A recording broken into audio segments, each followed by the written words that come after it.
What are postural prisms? So this is an answer to a question on posture and explorations in multiple different systems that this particular student has explored.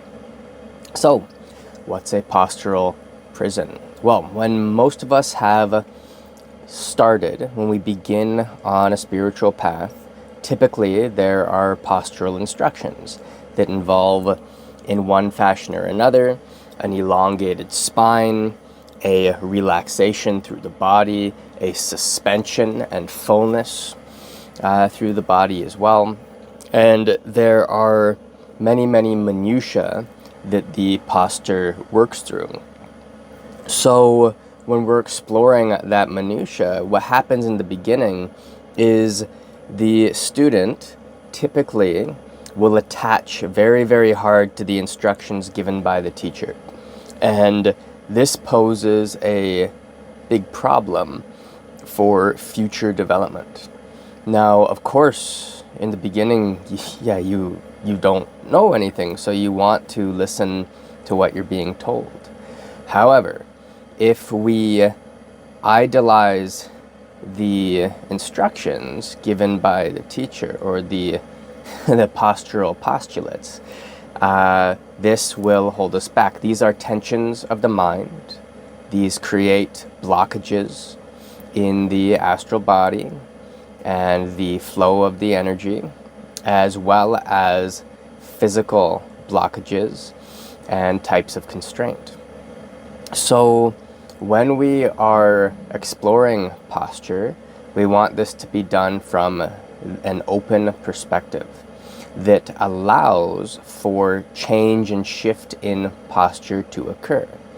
So rather than holding a rigid idea, we need to be a little more open-minded, which allows for more open flow astrally, and this will allow for a more refined physical alignment to take place.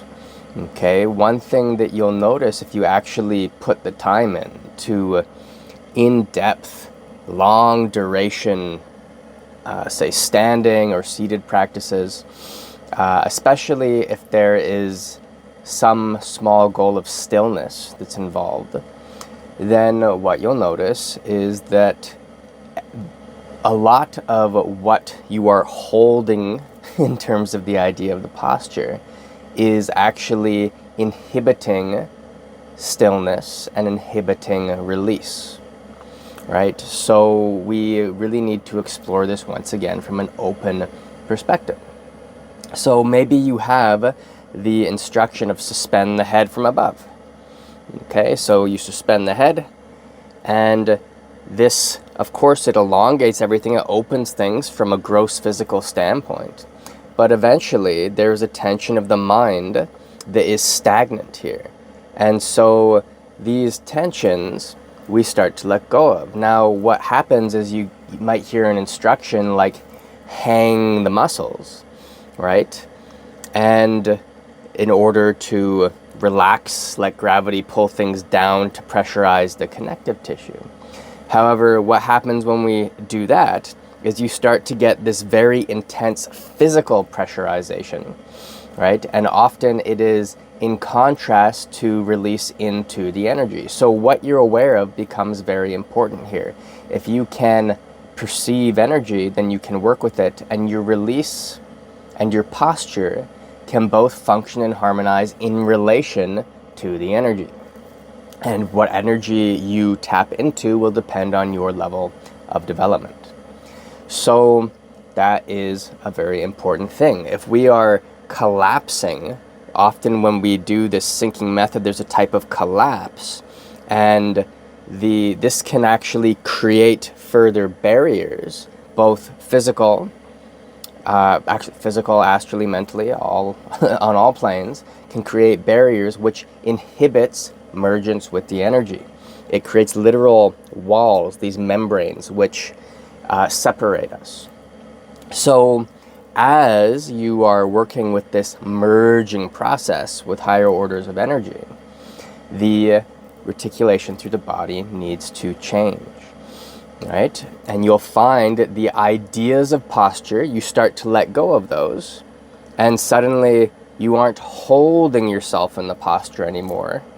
You are supported or floating. The posture is floating within the energy. And then the posture itself dissolves, and you're just one, at one with one, right? And so this is a place to move towards.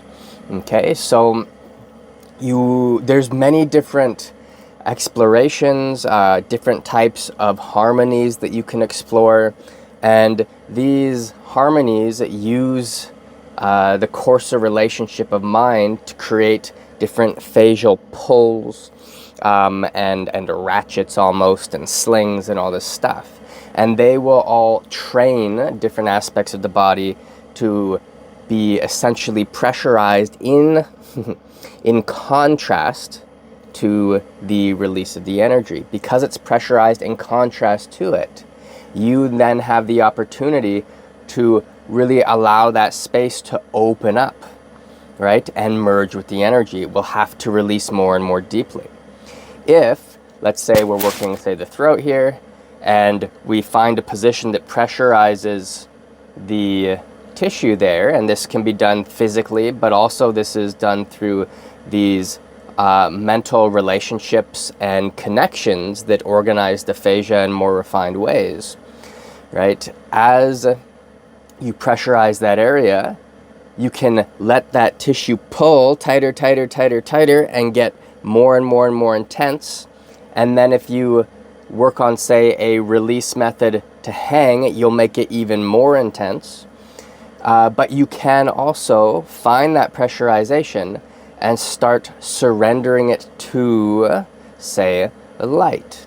And as you do that, well, you get some very interesting changes and evolutions to the physical posture, to the emotional freedom and movement of the energies, right? And to, of course, the opening of perspective and mind. So there can be a lot of really profound change that occurs as a relationship with the evolution of the body, the refinement of the posture, the freeing of the astral and emotional substrates, so that that energy can actually move, and the open perspective of the mind. Now, if we're working one type or one, again, sort of postulate of release, say the hanging version, there's often a compression that occurs and a type of emotional stagnation in the astral energies. And you can build very dense, thick astral energy, right? But often there is a stagnancy to it. So if we're going to build a lot of particular types of energy, we want to make sure we're also moving the energy, which requires flow and movement. Obvious things would be like straight up raw physical exercise. But then, of course, there's the energy movement training you might do in Qi Gong. If you're at a stage with it, you might work with that in your Tai Chi.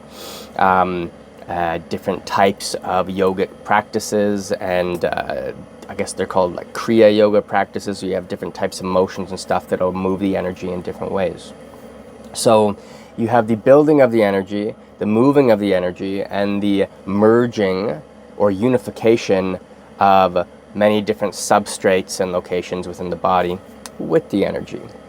The merging of many different densities of the astral body and astral energy with what you're working with, and the emergence and freedom of the mind into those energies as well.